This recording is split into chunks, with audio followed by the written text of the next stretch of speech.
Went back to New York, got an agent, so all other actors, started studying acting, got up for a couple of movies. One was a boxing movie. Turned out to be Rocky IV, and I auditioned for it.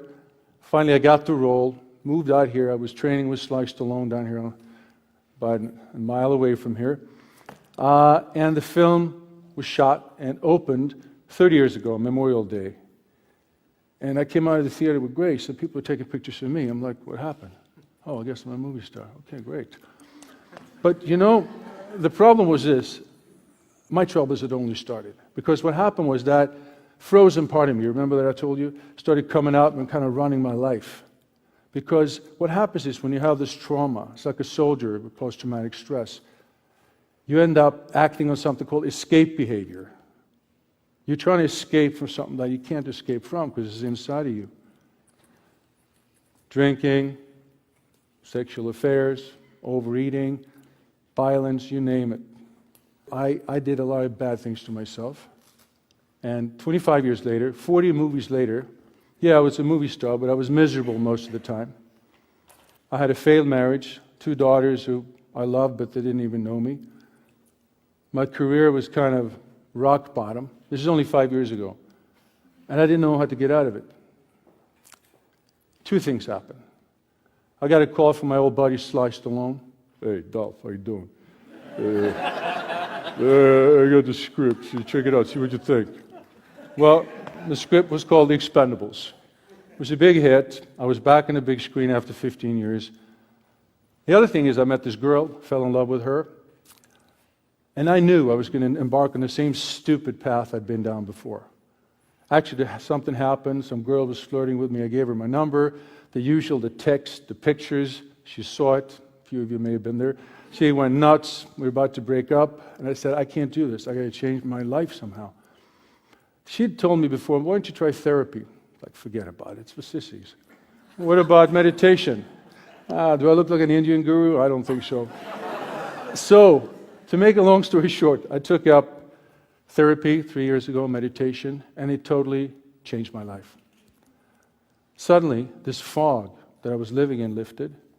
I did the therapy where you go back in time, you relive your experiences, you cry, scream, you roll up in a little ball, you hit the couch with a baseball bat, anything you got to do to start to try to attack this part of you, this frozen part of me that was running my life, and slowly started to become smaller and smaller, and I can sort of see my life come back to me. And the meditation helped as well. So the first thing I did, I went back to see my kids, and I asked them for forgiveness, what I had done, because I told them what happened with my dad, and I was a guy who didn't like what I had done, and they started crying right away. And I realized they had a lot of pain, and I cried with them. Did the same with my ex-wife, and a few other people I'd hurt. And as a matter of fact, also in my head forgave my dad for what he did, and my mom for what she didn't do. And I started embarking on this new life. It was like a fight worth fighting, to come to terms with yourself, to heal yourself. But what I didn't realize was there is another level to that. Because once you start healing yourself and feel better, you see other people around you who need help, who have pain.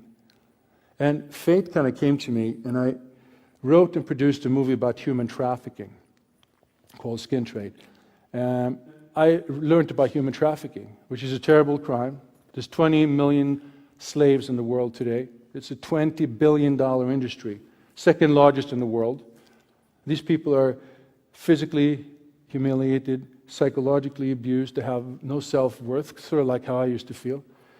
And kind of fate brought me in contact with this, with human trafficking and these victims. When I came back to LA, I called an organization called CAST and asked them if I could help. Coalition to Abolish Slavery and Trafficking. Well, I've been helping them ever since, and it's a great feeling for me to finally give something back. And a lot of this human trafficking isn't just happening in like India and Africa and all over there. As a matter of fact, one of the most interesting cases was a girl who was brought over from a third world country by a very wealthy family. She was kept in the house, they took her passport, kept on the guard all the time, threatened her with violence, threatened her family. You know where the house was? In Brentwood, right here. about a mile from here. And she didn't know what to do. They brought this American nanny in to take care of the little kid, and they talked, and the American nanny said she was going to help her, but nothing happened. A week passed, month passed. Finally, they were coming back from the park one day. She was taking care of this kid, and there was the security guy as usual. And there was 15 FBI agents outside the house. They took her inside and said, "Do you want to stay? Do you want to leave?" She said, "I want to leave." Cass got her into a shelter, re-educated her, brought her back, learned a job. She finally ended up getting a green card. As a matter of fact, she met this man from her home country that she fell in love with, and they got married. And to be part of something like that, it's just amazing. As a matter of fact, Alice, she is also pregnant with her new baby, and I thought her towards the end of my talk, I want you to say hi to her. Alice, please stand up.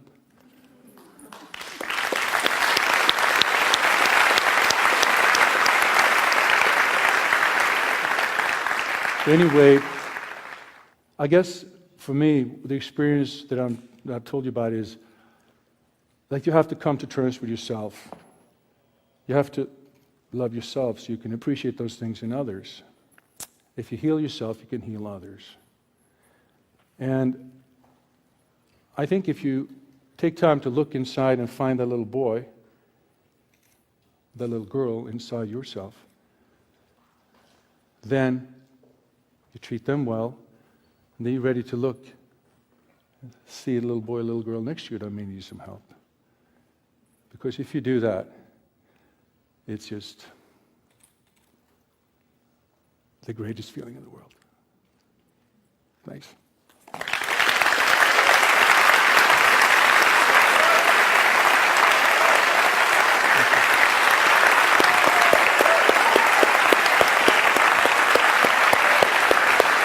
Thank you.